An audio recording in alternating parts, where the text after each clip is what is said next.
Hey, how's everybody doing today? I'm Jason here at RoofSnap. And I'm Abby. We have Abby again with us today. Katrina is out and about doing who knows what. But I'm always glad to have Abby join me. She's new to the company in our sales department, and we're going to be going through today and talking about a functionality that we haven't brought into focus in one of our webinars yet, and that will be measuring a roof from importing architectural drawings. And this process is very similar to using a drone image. So if you're already used to importing drone imagery, setting the scale and creating your measurements or your takeoff from a drone image, you may like the option here to use architectural drawings in order to create your takeoff. And if you're interested in learning how to import a drone image, and you're watching this video, I'll let you know we do have another one that will promote at the very end of this video for using a drone image. But additionally, if you follow along this methodology in this video, it will show you how to basically import your image from your photos library and then set the scale and create the drawing from there. So it's basically the same procedure. We'll just use architectural drawings for this one. We found a really good architectural drawing of a house as an example for today. So thanks for joining us. We always like to just take a few minutes to chat at the beginning and give everybody a few minutes to join the call for those who are joining live. And then if you're watching this, the recorded version that's here on our YouTube channel, feel free to put any comments or questions into the comments section of the video. Cool. Well, let's go ahead and transition over here where we can see the iPad screen. And we're still down here in the corner. All right, so there's two different ways to start the project. Clicking on the green tile here, Start New Project, would then allow us to select our office, give it a project name. I'll just call this test.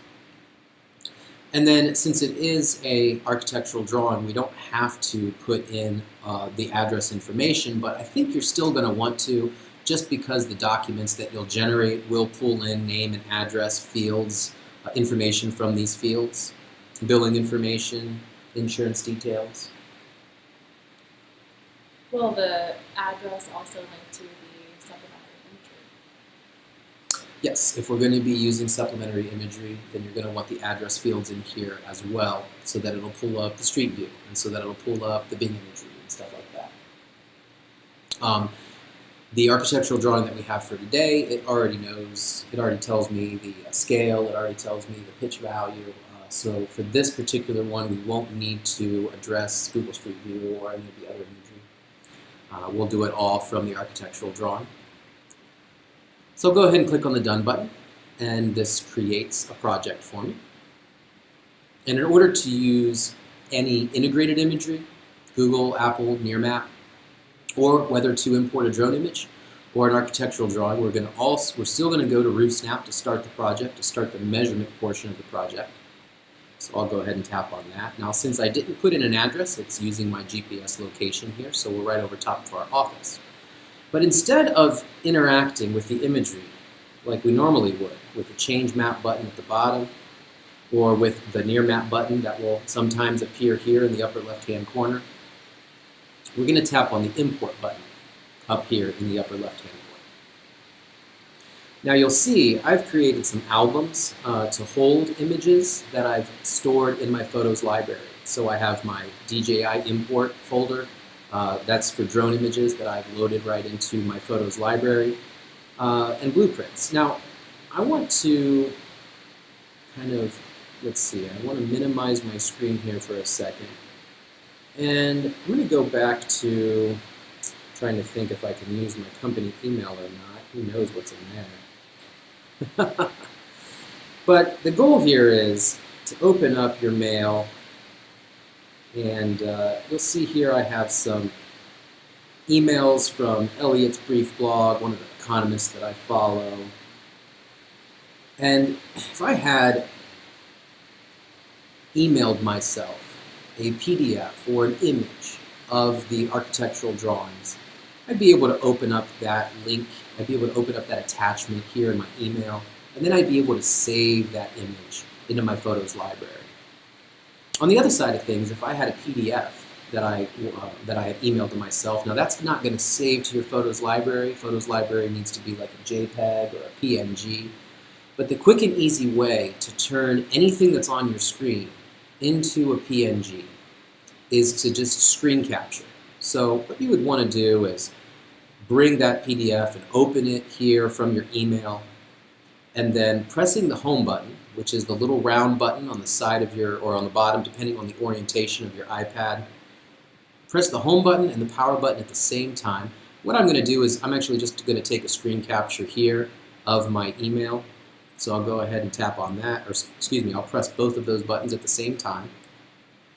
And you should see that it did a little flash there letting me know that it took a picture. Now if I go directly to my photos, you'll see that here in my camera roll, I have the screenshot. So now I have whatever I took that screenshot of, and again here we would be doing it for architectural drawings, saved as a PNG in my photos library. So I double tap on the home button. I'm going to go right back into RoofSnap Max. I'm here where I left off. Let's go ahead and open up my blueprints folder. And then here is the architectural drawing that I want to use for today, so I'm going to go ahead and tap that.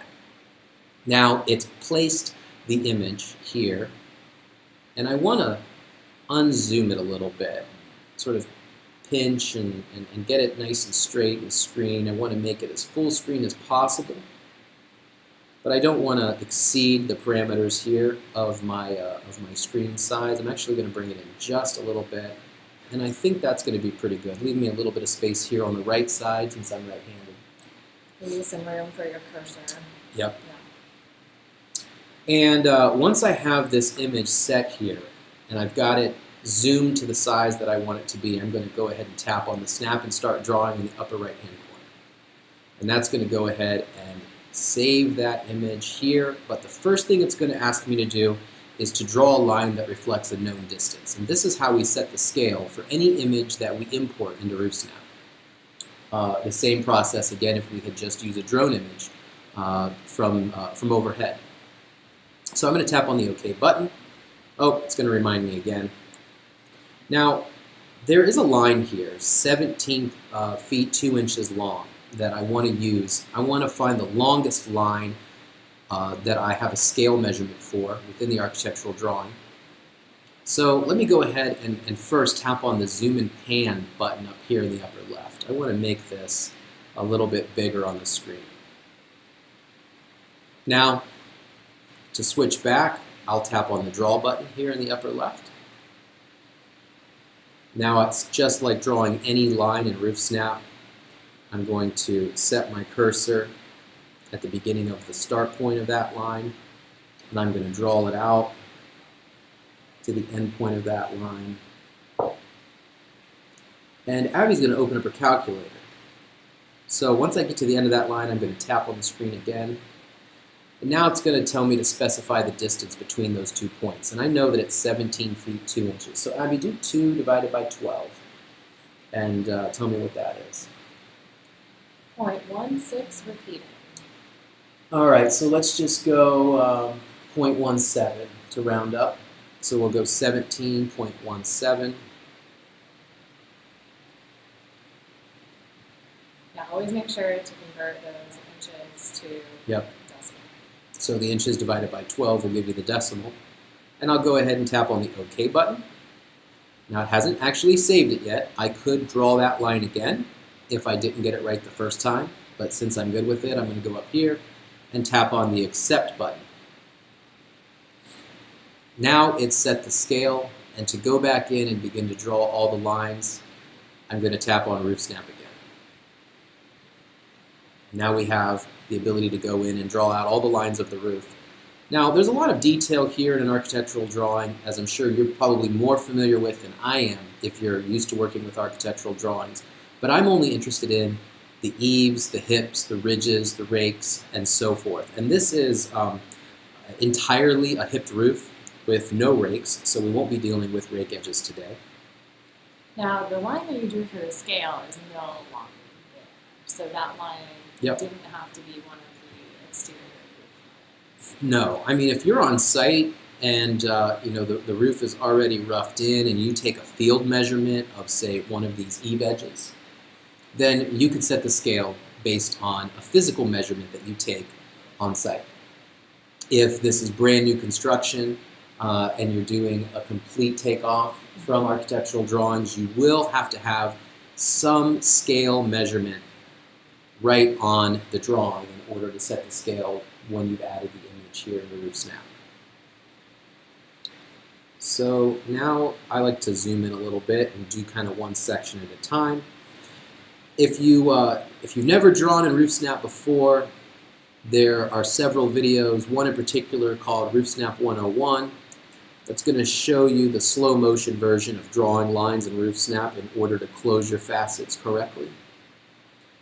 But it's a process of just tapping on the screen to start the line and tapping again when you've reached the end of that line or when you've connected. And you'll see my green cursor turns red when I connect that first facet. If I want to check and make sure that I've drawn it correctly and closed it in on all sides, I'll tap on the facets button here. We'll see that it's shaded, but currently it's still set at 012 because we haven't added pitch. We'll do that once all the lines are drawn and once all the lines are labeled. All right, so here I have my finger again on the screen, this drawing finger. I'm right-handed, so I've got my right index finger on the screen. And when I put my cursor on a previous point, it's going to sort of snap onto that point. And then to start the line, I tap the screen, draw out the line, get to my point, tap on the screen again, and I just keep going. I like to do sort of a connect the dots kind of methodology. For shorter lines, I do like to zoom in. See here, that one I didn't get quite straight where the cursor is right now, so I'm actually going to put my cursor on it for about a second. There we go. And it picks it right back up again. Now another thing that you can do is you can tap on the settings button, and if yellow over white isn't the contrast that you want, you can change it to another color. So now as I draw, oh, it actually changed it to black. Let me try that again. Let's go to red. Well, now it's green. Well, green is what I wanted the first time, so it must have been I don't know. I don't know what it must have been. There we go. But green is showing up a little bit better, or probably just as good as the yellow, in fact.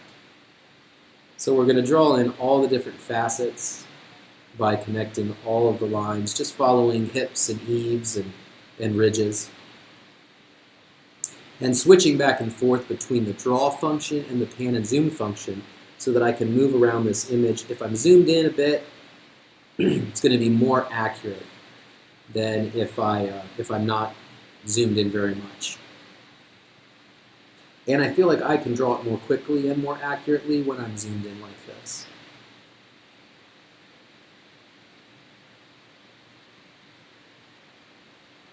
I use the cursor tails as well. The cursor tails are these dotted lines that go up and down and left and right from the drawing, from the cursor itself.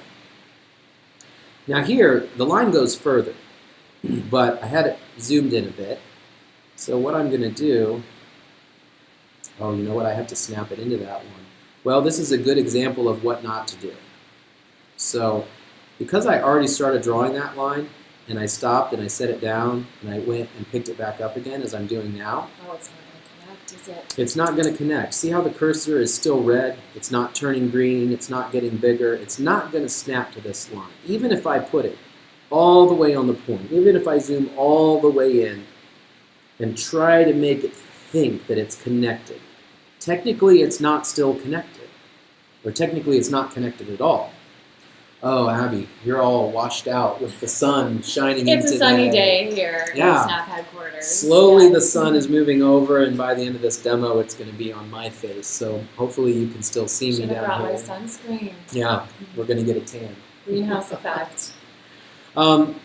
But to continue on with what I was describing here, since that line was not snapped to that final point, when I go to facets, you'll see that only the areas that have snapped are highlighted. This area here is not shaded.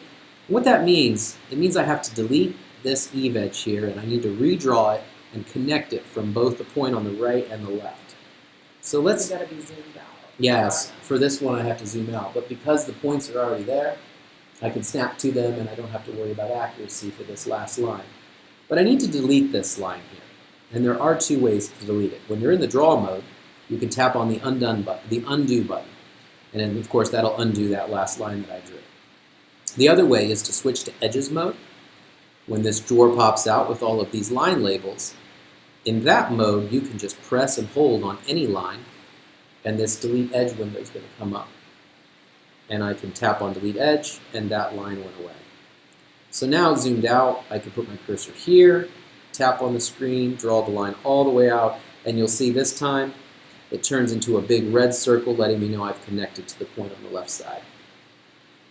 See that? Shall we test the facets again? Yes, we shall. Closed. There we go. So everything is shaded, and that's where we want to be at this point before we start labeling up our lines. That's the next thing that I like to do in the process. You can put in pitch values now if you want, but I like to label lines first and then put in pitch values after I've labeled lines. So again, in the edges mode here, we can tap on eaves. Go ahead and begin to tap on all of the eve edge lines, and you'll see that those will turn red. Now you see how I slid that drawer over to get it out of my way so I could label this last line. You can tap right down here in the corner where the little arrow is and slide that drawer out, or you can tap again and slide it back and forth. You don't have to tap right on the arrow. You can tap anywhere in the gray bar, up and down from that, or up from that arrow, and move it left and right. So the eve edge is still selected. We still see the red square here, so I can tap on that last line. Bring the drawer back out. Let's go ahead and go straight to ridges. Tap on the drawer to make that go in. And there I've tapped on all my ridges for the roof. If I hit the edges button, that drawer will pop back out automatically. So that's another way to get that drawer to come out if we've minimized it. Let's go ahead and grab hips and tap on all of the hips. You might have to zoom in for that little guy. Yeah, I'm going to get that last. I've got two. No fat fingers on this iPad. I've got the two valleys labeled now. And last thing is I've got this little hip here that hasn't been labeled. So as Abby said, I need to zoom in on that. Katrina would call that a baby hip. And tap on that hip. And the measurements of the hip, right now it says it's 0.7 feet. And that's not actually accurate yet because we are still, when we zoom back out, we're still at 0.12 on everything. As soon as we put pitches in, all the lines for the valleys and the hips are going to get longer. Eaves and ridges, they're not going to change because they are lines that are parallel with the ground. And so since this is a top-down view, we can see that, or we can know that they're already to scale, that they're not going to change when a pitch value is put in. So let's go to the pan and zoom, because I feel like there is a rise over run here. So yeah, when we go in, we can see that there's a 412. 412, so we know that there is a 412 slope to these roof sections. And let's just check and see if there's any other information on the drawing about that. Nope, so I believe that the whole thing is 412. So we'll go back to facets. Go to pitch here, select the 412, and then tap on apply to all right here. And that's going to put 412 pitch now on every single slope. And can we zoom back in and see what that line is now? Absolutely. So that line was so tiny at 0.7 that it's not going to change with respect to a change from 0 to 4. But let's answer that question with a longer line.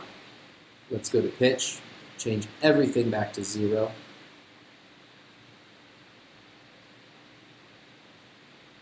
So this hip is at 15 feet. Now let's put 412 back in and tap on apply to all. Go back to pan and zoom in on that. And so now that line length has increased on the hip edge with respect to the pitch of both sides, this front-facing side and this left-facing side of the roof.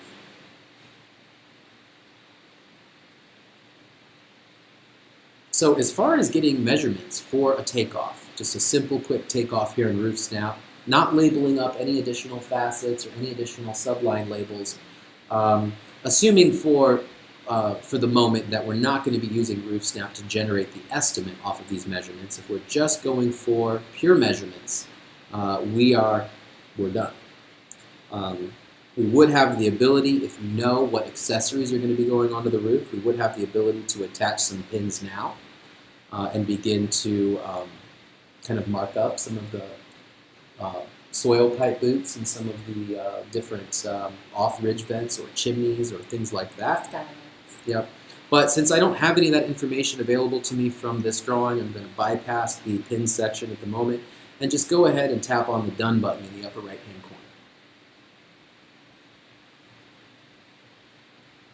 Use suggested shingle cutting waste of 16.12. This is based on some calculations that we've researched, commonly used values of increasing the amount of field material for architectural installation that you would need. So for every linear foot of valley, we're adding 2.3 square feet. For every linear foot of hip, we're adding 0.7. Every linear foot of rake, 0.25 square feet. And the same thing for step, 0.25 square feet. And given the complexity of this roof, an additional 3% handling waste is added on top of that. We find this to be pretty accurate. Most of our customers who have reported back in said that these numbers have been very accurate for production purposes. But please use at your own discretion. If we tap on the No button, it's going to stay at a 10% default, which I'll show you how to change that. But let's go ahead, Abby, and I'm going to tap on Yes. And then immediately come down here to measurements. So we can see that the 16.12 waste percentage has been included there. But let's go ahead and just round this one up to 20. So we go ahead and manually change it to the amount that we want it to be. And there's no save button on the screen if you're changing your waste percentage there. Yeah, you can just tap anywhere off the screen to make the keyboard go, well, nope, best way to make the keyboard go away on an iOS is just to tap this little down keyboard button in the right, bottom right corner, and that makes that go away. Okay, so now for the document that most of you are familiar with using some sort of PDF document of measurements in order to capture and disperse your measurements to maybe your installers or your production team, or maybe a colleague, or maybe even an insurance adjuster. Well, I wonder if we should open up that blind, that way we're both in the sun. But let's continue on. So I'm going to switch down here to Documents. So tap on the Documents tab once you finish setting your waste percentage. And then come down to where it says Sketch Report. This is the measurement report document that you'd be looking to generate at this phase. So I'm going to tap on Generate New. And it's going to spin for just a few seconds, of course, depending on your internet speed, your internet connection. And once the Sketch Report PDF is here, I can tap right on that and open up the document here within RoofSnap. Of course, once you have your account set up, your company logo will appear here in the upper right-hand corner, your company address, the name of the sales rep who's logged in, who's currently generating this. You'll see that I'm showing up here right now. And then on the left side, the customer name and address, if we had entered that into the description The details. Yep, they would be showing up here as well on this document. So the first page is going to be an image of the architectural drawing. The second page is blank, and the reason it's blank is I didn't put in an address, and so there are no Bing images. And you know what, since this, let's assume this is new construction, images for that page aren't really relevant. The next page is going to be a breakdown of each facet by its pitch.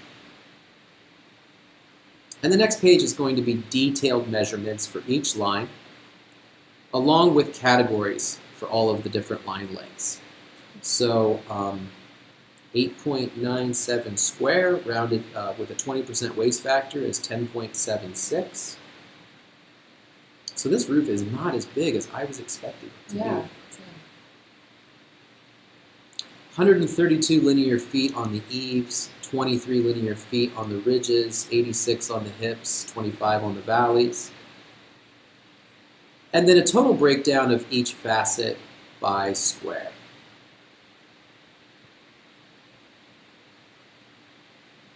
If we had pinned any accessories onto the roof, any soil pipe boots or any hat vents or anything like that, they would show up here. And that's the end of the document. So to send this document via email or to save it to cloud storage, you tap on this little share button here in the upper right-hand corner. And from here, you can send it as a text message, as an email, Gmail, Google Drive, company Dropbox, what have you. Go ahead and tap on the Done button. Now at this point, I wouldn't be able to jump right into specifications and create an estimate.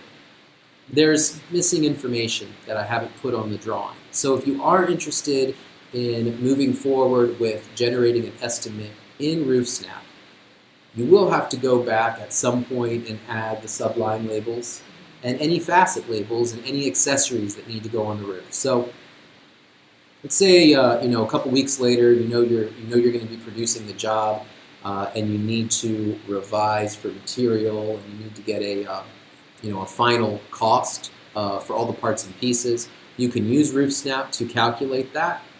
But what you'll do is you'll come back out to the RoofSnap, and you'll begin to add some sub-labels to each of the lines. And you could do this on the front end if you want. So if we tap on eaves once, it highlights eaves as the line label, but if we tap on it a second time, we can add, say, ice and water shield. Or eave edge, which is a measurement label for adding drip edge, or other products that might go with eave edge. For example, like smart vent or an edge vent type material. So with these additional sub-labels highlighted, I can now go in and tap on all the eaves and add in those additional line labels. They're a little bit difficult to see zoomed out, and I think the print is in white. So for example, 14.4, when I go back to edges, we'll see that ice and eave has been added as little sub-labels since I tapped on all those. And if you tap and hold, it popped up that menu, and that will show you that you've got that sub-label applied there as Yep. well. If you want to double check that. So we can see that the eave is 14.4 feet, that there's ice and water shield and eave edge added as sub-labels. The other thing I'd like to add here would be ice and water shield in the valleys. So we'll go to valleys, tap on it a second time, grab ice and water shield, tap on the valley, tap on the other valley, and then ridge vent. So let's go to ridge, tap on ridge a second time, grab ridge vent, put it here, and put it here, and put it on the tiny one as well. Now, one of the benefits of having subline labels is, let's say you weren't going to put ridge vent on all the ridges, maybe 2 of the 3. You could turn off ridge vent, tap on the ridge where you don't want ridge vent to be applied. And I'll zoom in on this one so it's a little easier to see. So this one doesn't have ridge vent, but if we go ahead and tap on ridge, re-add ridge vent as a subline label, and we can tap on that. Now we have ridge vent. And that's not the material itself. We'll add the brand of the material that we're going to use when we generate the estimate. But that is telling the estimating side of it that this ridge is included in the total quantity of ridge vent that needs to be installed. Okay, so facet labels, that's the other thing to consider. Now, this roof is pretty simple, so we don't have a lot of facet labels to add. But once we analyze the cost of this job to say, okay, is this insurance related? Probably not, because it's new construction. Is there a second layer? Definitely not, because it's new construction. Are there any low slope areas? And what RoofSnap is asking by having you label low slope is to say, is there any area of the roof that is getting another material, not shingles? This is going to be common if you have like a Florida room. connected to the back of the house. That's 1/12, or half of 1 over 12, or something like that. You might want to put membrane on that, or some other flat, low-slope roofing product. And you would want to label that facet as low slope. You see I labeled that one there as low slope. Of course, it doesn't apply there, so I'll hit it again, tap it again, that is, to turn it off. The other thing you can do is if you want to see different sections turned off and on within the drawing, you can tap on the Remove button and turn off and on different areas just to see what each facet is in its entirety. For a really complex roof, this can be handy just to see where one facet stops and another one begins. Again, this roof is pretty simple, so we don't need to worry about that. And then if we had drawn in a dormer, and I will draw in a very quick, simple dormer here.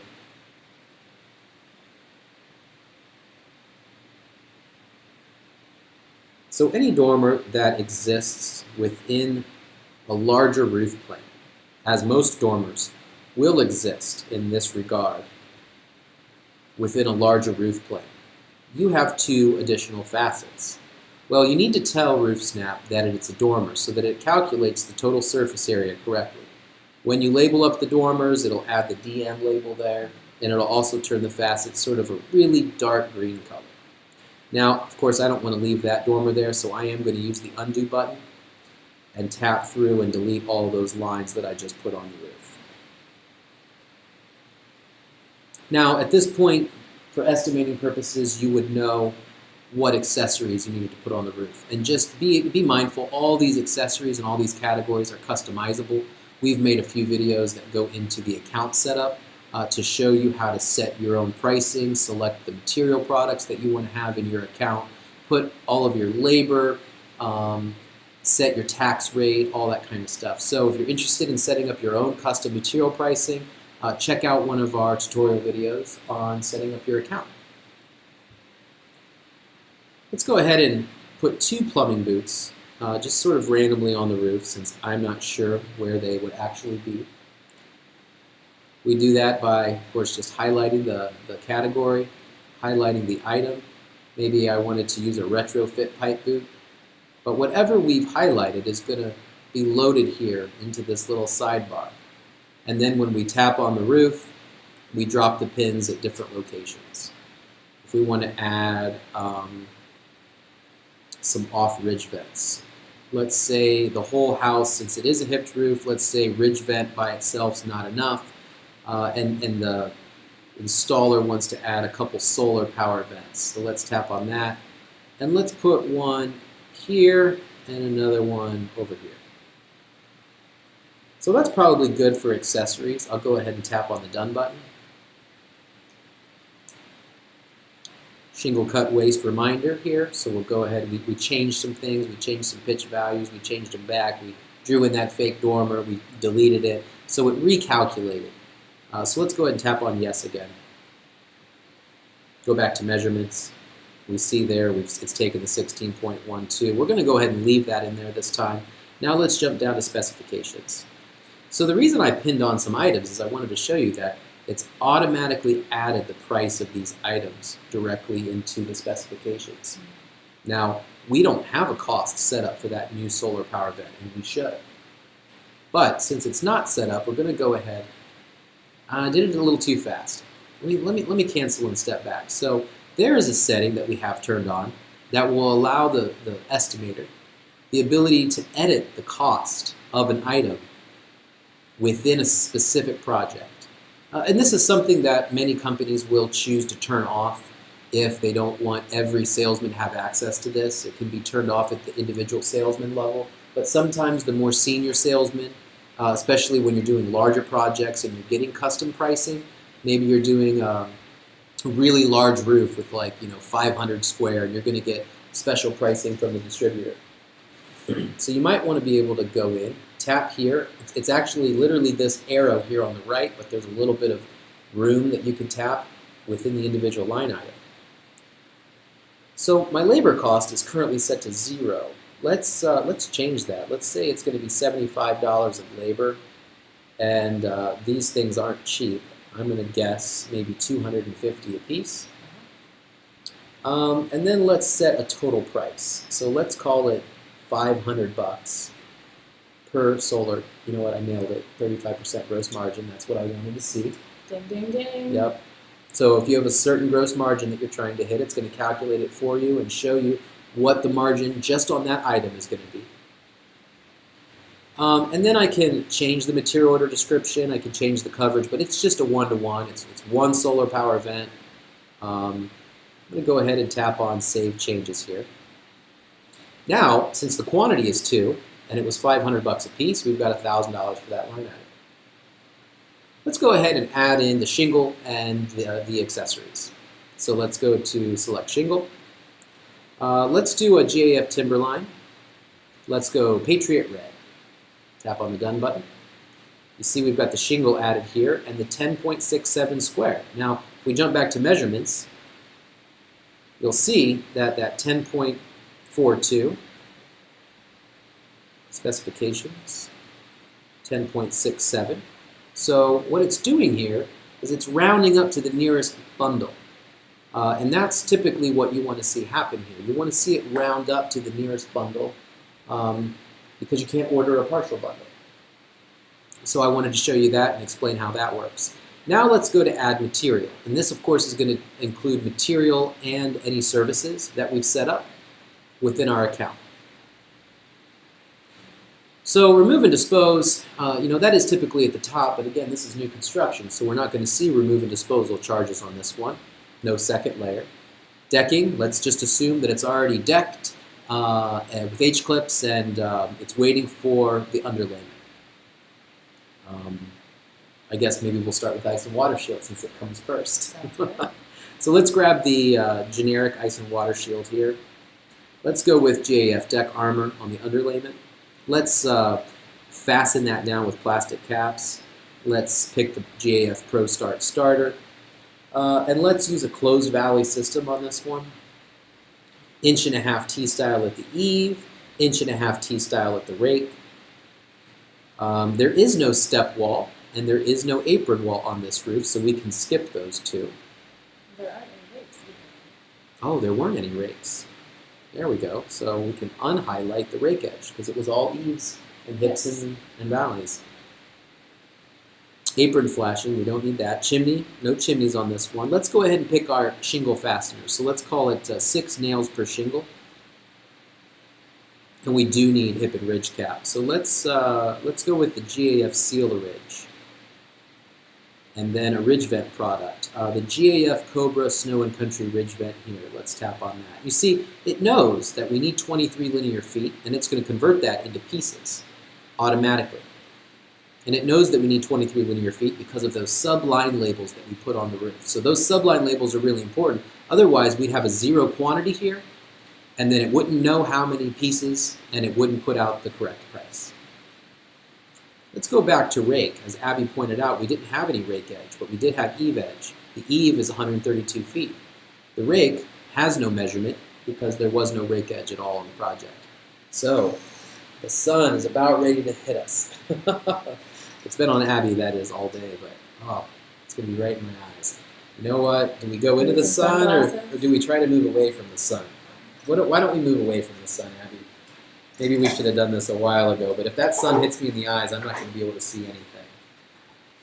So let's move our camera over here. Oh, you're still in it. Maybe we should go, I don't know. I can All right, well, thanks for your patience, guys.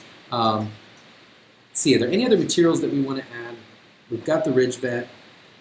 Notice that the solar power vent's already yellow, and that's because we pinned it on the roof already. So we don't have to worry about adding that again. You know what? Paint and seal it. Let's get at least 1 tube of NP1 and 1 can of spray paint.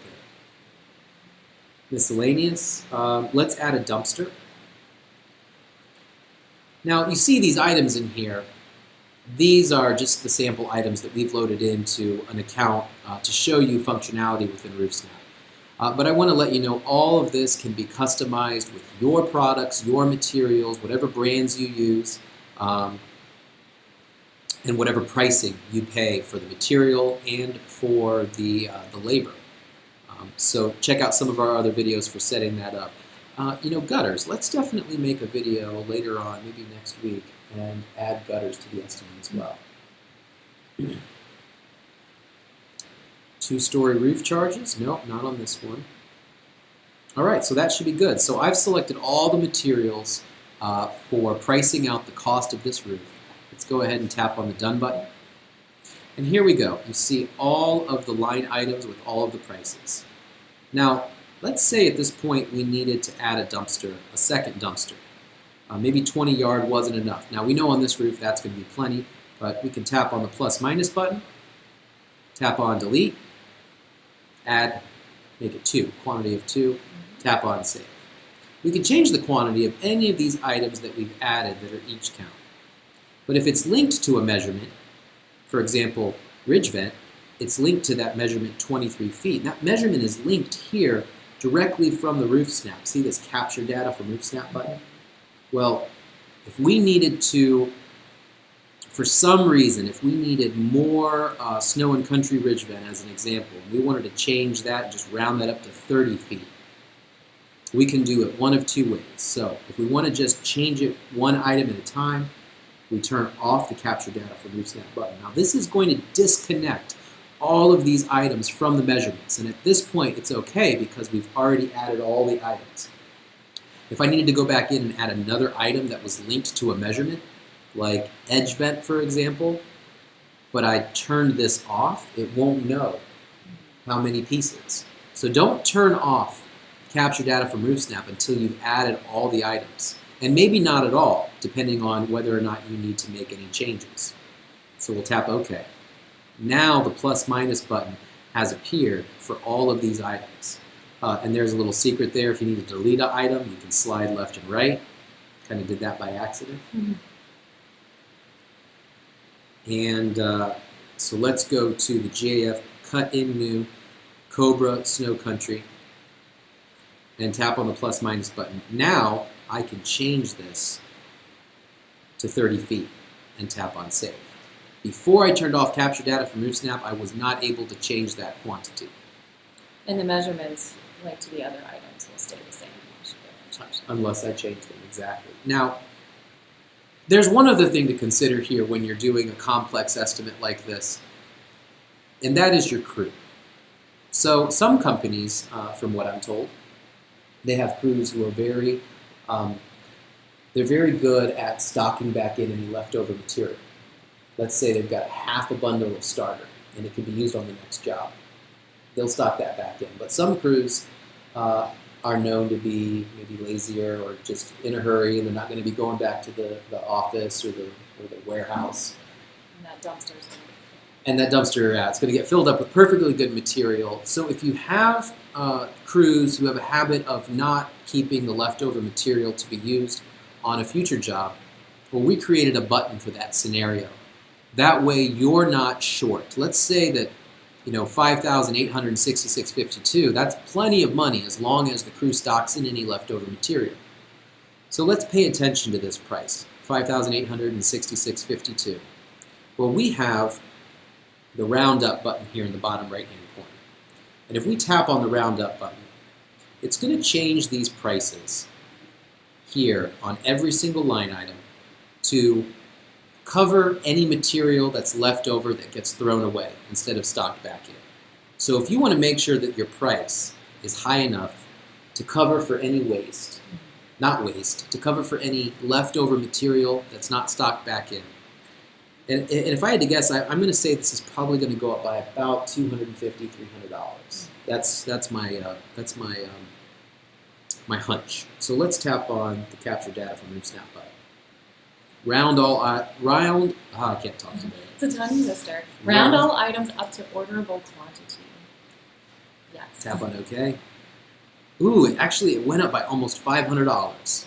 So based on all of the quantities and any leftover material calculated based on the relationship between minimum orderable quantity of the material and actual quantities needed to produce this roof, it's now rounded it up to $6,325.28.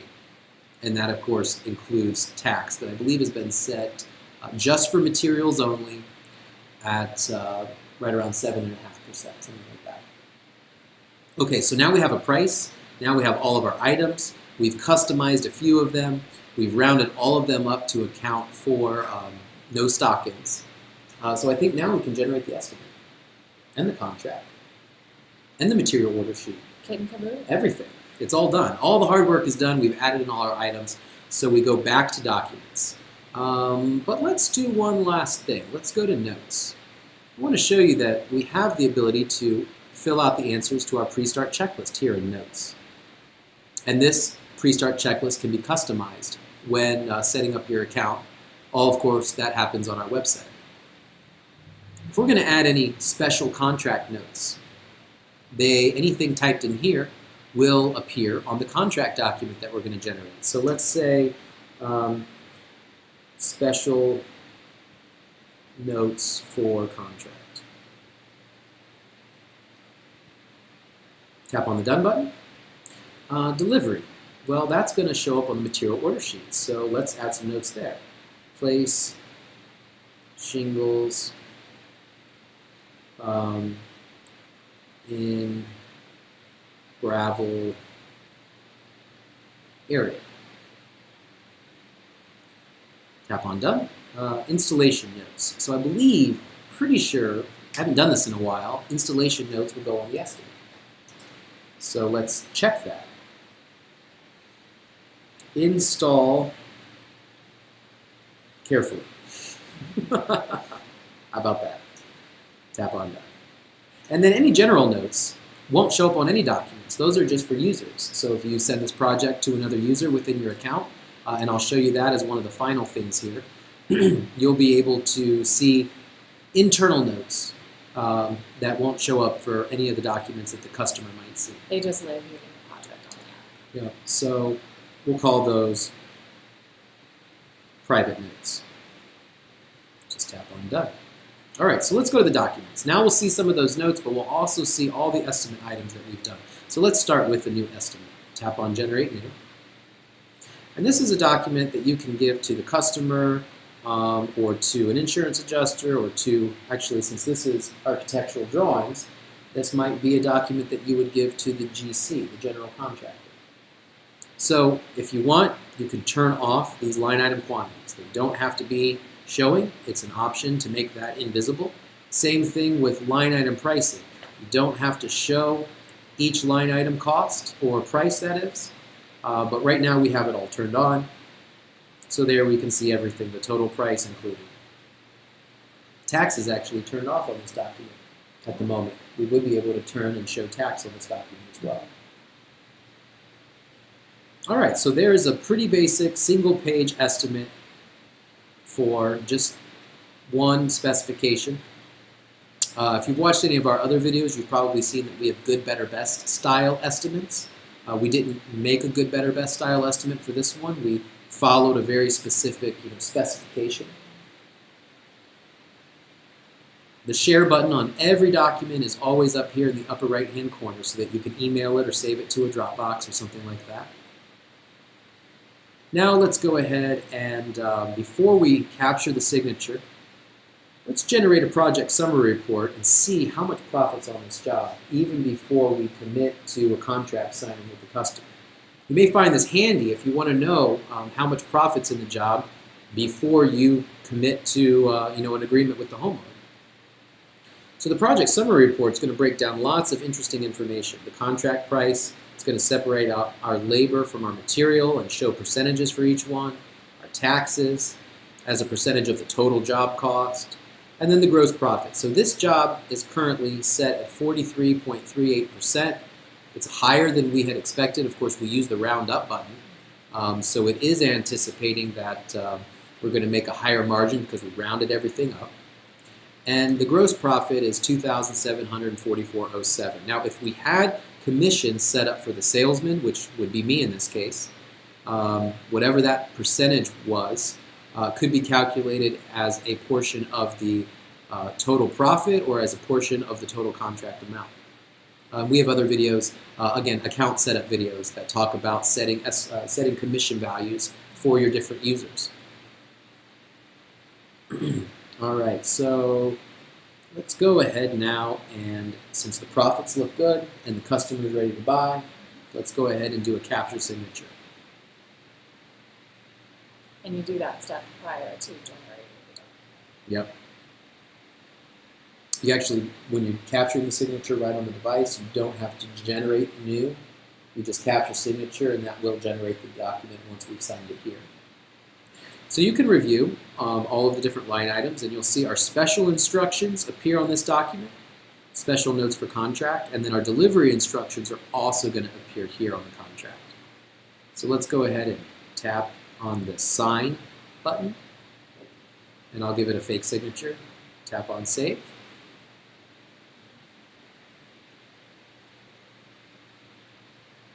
Now this is not the signed document. It's signed, so I guess it is the signed document, but it's not the PDF. This is not the shareable version of the document. To see that, we tap on Documents here, pop back out, and then tap on this contract.pdf. This is the PDF version. This has the shingle and the color that we selected right on the document itself. It has the name, it has the fasteners that are being used, the starter shingles, all of the details, the special instructions, and then the signature embedded here with a date stamp. And so that's going to be important. And then all of your terms and conditions that can also be customized. If there's something in here that you think should be customized, chances are it can be customized. Let's go ahead and close out that document. And the last one I want to show you today is the material order. So the job's ready to go, it needs to be scheduled, and the materials need to be ordered. Well, RoofSnap has the ability to go ahead and generate that material order sheet for you automatically right here within the app. There's no other work that needs to be done. So let's open that up. 2 power vents, 2 plumbing boots, 33 bundles of HD Patriot Red, 3 rolls of ice and water, 14 pieces of T-Style, 1 roll of deck armor, 2 bundles of GF Pro Start Starter, 1 box of coil nails, 1 box of plastic caps, 5 bundles of Sealer Ridge, 8 boxes of Country Ridge Vent, 1 can of spray paint, and 1 NP1. Total cost and sales tax included. Of course, pricing and images and different pieces of information can be turned off if you don't want to show them on this document. But what I recommend, and what so many of our customers are already doing, is then go ahead and email that document directly to your distributor, and they can fulfill that order. It'll even show you that down here at the bottom, delivery notes, place shingles in gravel area. You can have specific instructions that you give to the distributor right here on this document itself. So, we'll close that. There we go. We'll just tap on the done button. That'll close it as well. Labor summary report, some of our customers use this, some don't. But if you want to give a document directly to your crew to show them what they're being paid for, you can see a breakdown of the total labor cost here on this document. And you can give this to your crew just so that they know all of the paid items that exist on this project. And the installation notes show up there. Oh yes, install carefully. Those were the installation notes that we included. All right, so that was a thorough run through of the different documents that you can generate and notes and measuring, of course, from architectural drawings. The last thing I want to show is I had talked about general notes and how they could be viewed by other users if you need to share or give this project to other users within your account. And that can happen right here within RoofSnap. Not only can you clone the project to make a duplicate that'll stay in your account for your records. So let's do that. Tap on clone. It's going to make a copy of this project. So I'll have those measurements. I can use those measurements to make a new estimate some other day if I am doing similar styles. If you're new construction, you might find that you're building the same house over and over again. It might be important to keep a copy of those measurements that you can use down the road. The share button then, these are other users within my account. So if I wanted to share this project to Corey, tap on his name, and then I can either give the project to him or share it with him. If I share it with him, I remain the owner of the project, but he could then go in and make modifications and view all the information. I'm going to tap on cancel. I don't actually want to send that one over to him. But that's pretty much it. Quick final review here of the RoofSnap itself. If you have any questions, please leave comments or feel free to give us a call. Our telephone number is 877-RoofSnap or 877-766-3762. And thanks, Abby, for joining me today. I'm sorry you've been blinded by the sun all afternoon. But ultimately, let's see what happens when we slide back over. Are we going to go back into the sun? Mm-hmm. Is it any? No. What if we scoot back? There, you got your sunglasses. That's what we need for today. Well, thanks for joining us today, guys. If you like what we're doing here and you want to see more videos, please subscribe to our channel. We're going to put a little subscribe button right there. That video that we told you about with drone imagery, if you want to see how to use a drone image as opposed to architectural drawings, that video will be here. And then if you want to sign up for a 14-day trial to try out our software, we'll put that link right here. Thanks so much. You guys have a great day.